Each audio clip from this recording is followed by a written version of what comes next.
نے بھی بتایا کہ بہت نزدیکی سے اس کو گولی مار دی گئی. ٹائر کی وجہ سے اس کو یہ شکایت ہے کہ وہ وہاں لوگوں کو انہیں پی ایس او کو کیسے سسپینڈ کیا, ان کا قصور کیا ہے؟ آپ نے تو بڑھ رہے ہیں اور گٹھ جوڑ کر رہے ہیں.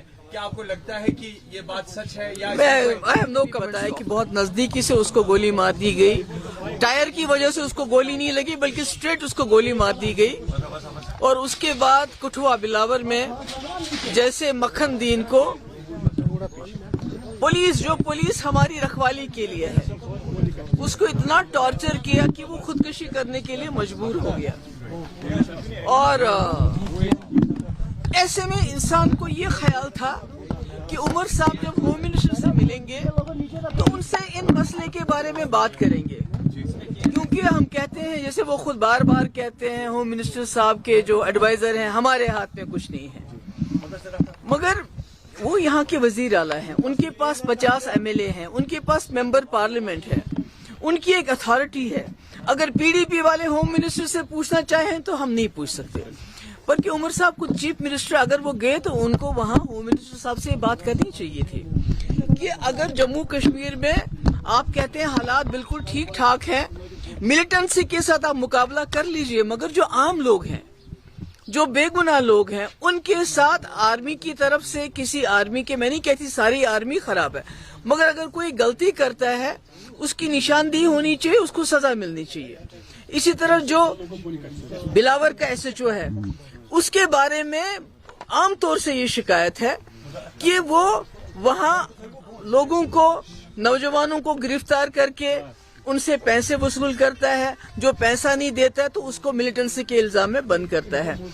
آپ نے بھی وہ ویڈیو دیکھی ہوگی مکھن دین کی, وہ تو دل دہلانے والی چیز ہے. 25 سال کا جوان, چھوٹے چھوٹے 2 بچے, تو اس کو اتنا مجبور کیا گیا کہ وہ قرآن پاک کو ہاتھ میں لے کے وہ خودکشی کرتا ہے.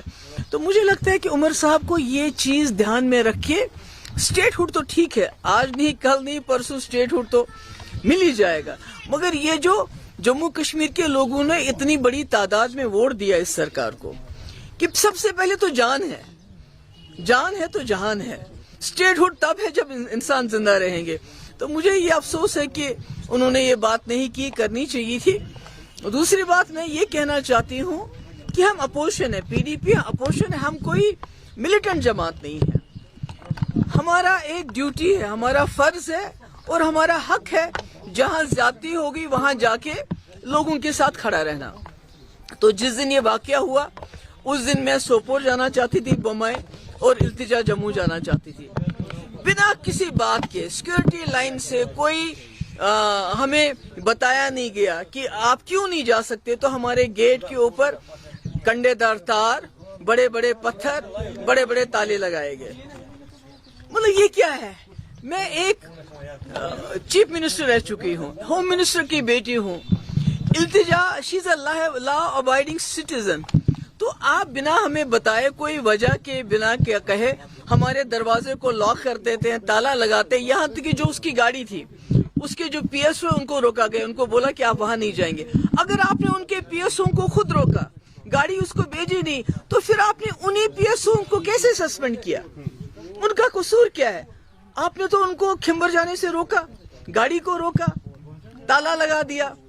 تو دیکھیے جو SHO انوالو ہے اس کے خلاف کیا ایکشن ہے ہمیں کوئی معلوم نہیں ہے. جو آرمی والا انوالو ہے بمائی کلنگ میں, اس کے خلاف کیا ایکشن ہوا ہمیں کوئی معلوم نہیں ہے, اس کے بارے میں کوئی انفارمیشن نہیں ہے. مگر التجا کے 2 PSO جن کا کوئی قصور نہیں ہے, حمید اور بشارت, جو اس لیے ساتھ ہے کہ ان کو التجا کی پروٹیکشن کرنی ہے, بلکہ التجا کی جاسوسی نہیں کرنی ہے. تو ان کو اس لیے سزا دی گئی کہ آپ التجا کی جاسوسی کیوں نہیں کرتے ہو. تو میں سمجھتی ہوں یہ بہت ہی افسوس کی بات ہے. میری گزارش ہے گورنمنٹ آف انڈیا سے کہ جموں کشمیر کے آپ اس رشتے کو گھسیٹیے مت, اس رشتے کو عزت سے اپنے ساتھ چلانے کی کوشش کیجیے. اور وہ تب تک نہیں چل سکتا جب تک جہاں جو ہیومن رائٹس وائلیشنز ہوتی ہیں, جب تک اس میں آپ جو ریسپانسبل ہو ان کو اکاؤنٹیبل نہیں بنائیں گے. اس کے لیے آپ کو ایگزامپل بنانی چاہیے. بمائی میں جو حادثہ ہوا اور جو کٹھوا میں حادثہ ہوا, ان کو سخت سے سخت سزا دی جانی چاہیے، اور جو التجا کے جو پی ایس او ہے جن کو خواہ میں آپ نے سسپینڈ کیا ہے ان کا سسپینشن آرڈر ریووک کرنا چاہیے. اگر آپ کی آنکھ میں تھوڑا سا وہ کہتے ہیں نا کہ لحاظ ہے. جو دلی کے الیکشن کے ریزلٹ آگے بڑھ رہے ہیں اور گٹھ جوڑ کر رہے ہیں، کیا آپ کو لگتا ہے کہ یہ بات سچ ہے یا I have no comments to offer on that.